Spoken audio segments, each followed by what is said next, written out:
Shalom saudara yang terkasih dalam Tuhan Yesus Kristus. Selamat pagi dan selamat datang dalam Renungan Harian Kristen Morning Hope. Kiranya saudara dalam keadaan yang sehat, dipenuhi oleh sukacita dan damai sejahtera.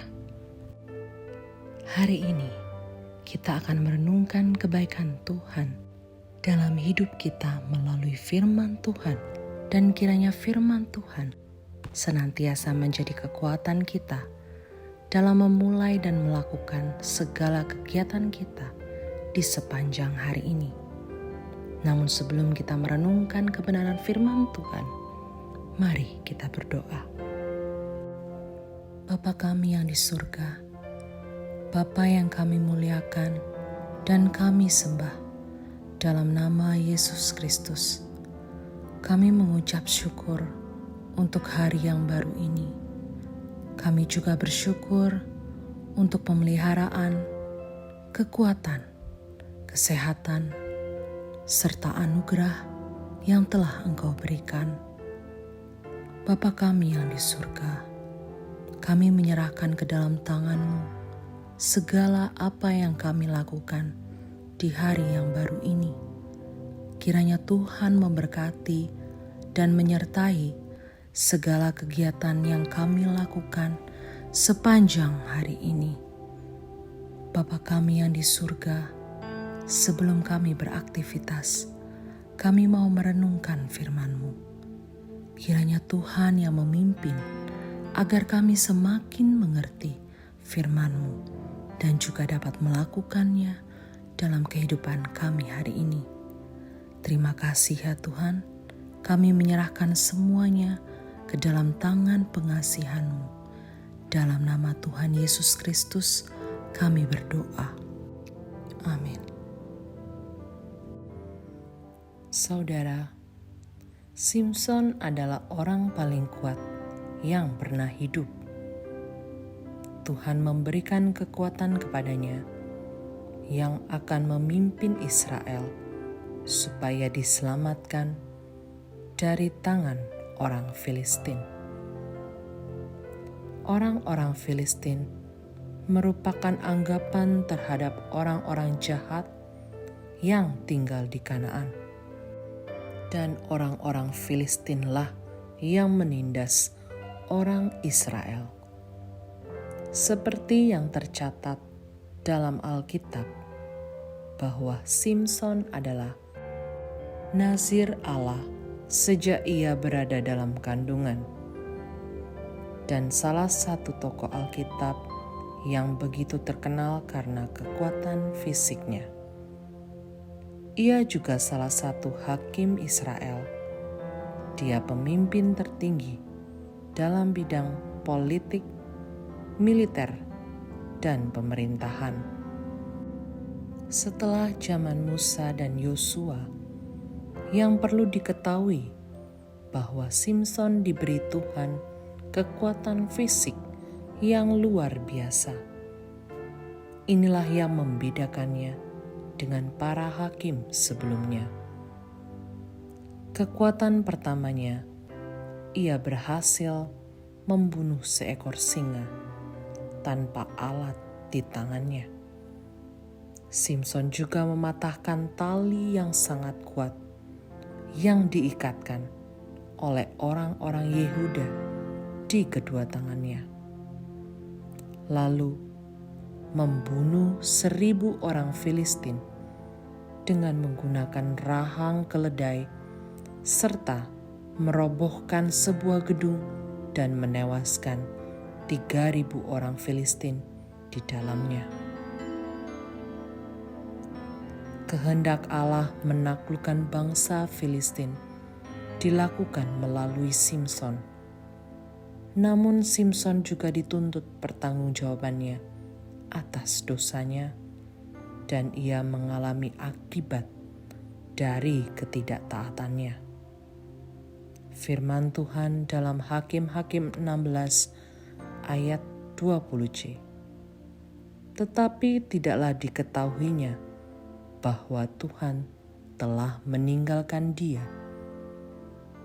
Ayat ini memberikan gambaran bahwa Simson gagal taat kepada Tuhan. Dalam perjalanan hidupnya, ia lebih banyak memakai kekuatan fisiknya untuk kepentingan pribadinya sendiri daripada lebih mementingkan perintah Tuhan. Perintah Tuhan yang dimaksud adalah menggenapi panggilan Tuhan dalam membebaskan orang Israel dari kuasa orang Filistin. Bentuk ketidaktaatan Simson kepada Tuhan adalah yang pertama, dalam hal pernikahan. Sebagai umat pilihan Tuhan, orang Israel dilarang untuk menikahi orang lain di luar bangsa Israel sendiri, agar mereka tidak terpengaruh oleh gaya hidup bangsa-bangsa kafir tersebut. Yang kedua, dalam hal makanan haram, Simson mengeruk madu dari bangkai singa yang mati dibunuhnya. Yang ketiga, dalam hal meminum anggur, ia tidak menaati nazarnya ketika ia minum anggur di pesta pernikahannya dengan perempuan Filistin. Saudara, dari nats yang kita renungkan, sebagai orang percaya, perlu menyadari bahwa hidup kita ini milik Tuhan. Kekuatan, harta, tahta, dan sebagainya. Itu semua berasal dari Tuhan. Tidak ada yang perlu kita banggakan ketika semua yang kita miliki disalahgunakan, tidak sesuai dengan kehendak Tuhan, maka cepat atau lambat kita sendiri yang akan menanggung akibatnya. Untuk itu, pentingnya mengandalkan kekuatan yang dari Tuhan, bukan kekuatan pribadi. Mengikuti kehendak Allah, bukan kemauan sendiri, dan mencari hikmat Tuhan, bukan pengertian diri sendiri. Tuhan Yesus memberkati. Amin. Bapa kami yang di surga, dikuduskan dan dimuliakanlah nama-Mu. Terima kasih atas firman-Mu yang sudah kami renungkan pada hari ini. Kiranya firman-Mu bisa kami tanamkan di dalam hati kami masing-masing, dan kuatkanlah kami untuk melakukan sesuai apa yang Engkau firmankan, seturut dengan kehendak-Mu. Bapa, ajarlah kami setiap waktu untuk selalu mengandalkan Tuhan dalam segala aspek, serta mengikuti kehendak-Mu. Bapa, terima kasih. Di dalam nama Tuhan Yesus, kami telah berdoa. Amin. Demikian renungan kita pada hari ini. Kiranya sukacita dan damai sejahtera memenuhi kita sepanjang hari.